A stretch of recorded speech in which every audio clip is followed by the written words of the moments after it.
I'm self-employed and I want to buy a home or I want to refinance my current property, but I can't use tax returns. What are my options? How do I know what I qualify for, and even if I do qualify? How do I get pre-approved to move forward right now? These are the 3 frequently asked questions I get from folks who are self-employed who want to obtain a mortgage, whether purchasing or refinancing. Hi, my name is Jay Robbins. I'm a 22-year mortgage professional with over 150 reviews online.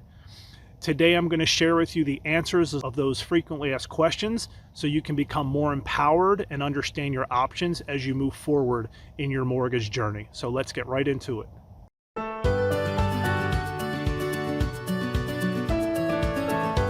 First, let's start out with the options that are available for the self-employed. One is traditional or qualified mortgage lending, which includes a VA loan, FHA loan, a conventional loan, and a USDA loan. These are traditional loans where you have the ability to get lower rates as long as you can use income according to the IRS, what the IRS is reporting. There's also an extension of that, which is non-conforming or jumbo loans. And jumbo loans just means a loan that's higher than your county conventional conforming limit. It's essentially the same, but there's a different layer of underwriting. Another product is called non-qualified mortgage products, or non-QM. Right now, the 2 most popular, one is a bank statement loan, where we are using 12 or 24 months of your bank statement deposits for business, and we're averaging out the deposits over the course of 12 or 24 months. 24 months just means you get a lower interest rate if you can provide 24 months. We take the total deposits, we average them out to get a monthly income. This gives you the ability to not have to use tax returns. So as long as you're producing income through your business, you now have the ability to get a mortgage. Another non-QM product is an investor revenue loan.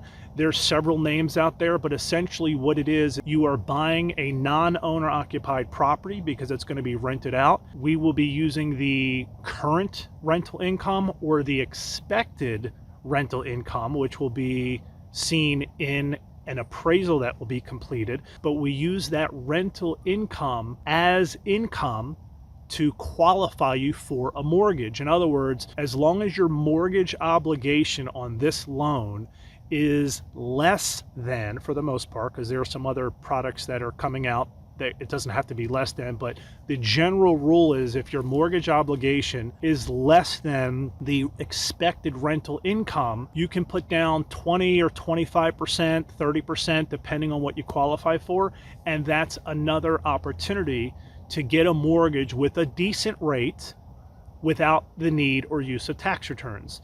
So the non-QM rates are usually higher, but it gives you the ability to be in the market if you haven't filed your tax returns or your income doesn't show enough according to the IRS.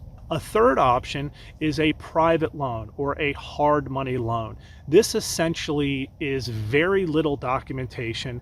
It's almost completely based off of equity in the home, and you can get a mortgage simply with the equity. On average, most hard money or private lenders require 30, 40, and sometimes 50% equity. But if you can prove that, and the property itself will be looked at as an investment property or a business transaction, then that gives you another option. That also works well with commercial properties if you can't get traditional financing. How do I know if I qualify? Well, it would be going through the pre-approval process to determine if you're qualified, what you're qualified for. It's going through the same basic process you would if you were getting a regular mortgage. And again, you may qualify for a traditional qualified mortgage with a low rate, but you would be filling out an application. You would be having a consultation one-on-one with whomever you're speaking to kind of get a game plan going. Credit gets pulled, Documentation is sent in. Depending on the product that's best suited for you, you'll have a list of tasks to do. Mainly, it's filling out an application and sending in documents, which is part of the pre-approval process.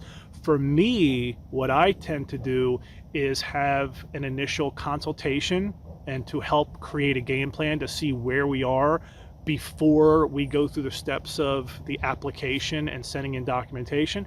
But the next step is just to keep the ball rolling and reach out, and you'll see that I've got several options to get in touch with me personally so I can help you with that. So the third question is, how do I get pre-approved? And it has a lot of the same answers as how do you know what you qualify for? It's going through the motions, and the fact that you're still watching this video shows that you have the ball rolling, and the next step is several options. You have 4 underneath this video. One is a quick application. You just fill in the boxes, share your scenario, we can set up a time to talk. We can start via email or text message. Another option is to deep dive and go right into the application so we can get you pre-approved as quickly as possible by pulling credit, seeing what your situation is. The third option is simply getting in touch with me via text or email. And then the fourth option is my contact information is below. You can we can set up a call and we'll do a one-on-one consultation. But the next step is to just keep the ball moving forward and choosing one of those 4 options. I hope this video today brought you value. I want to be very clear that self-employed business owners, anyone who is 100% commission based on 1099, there are options for you.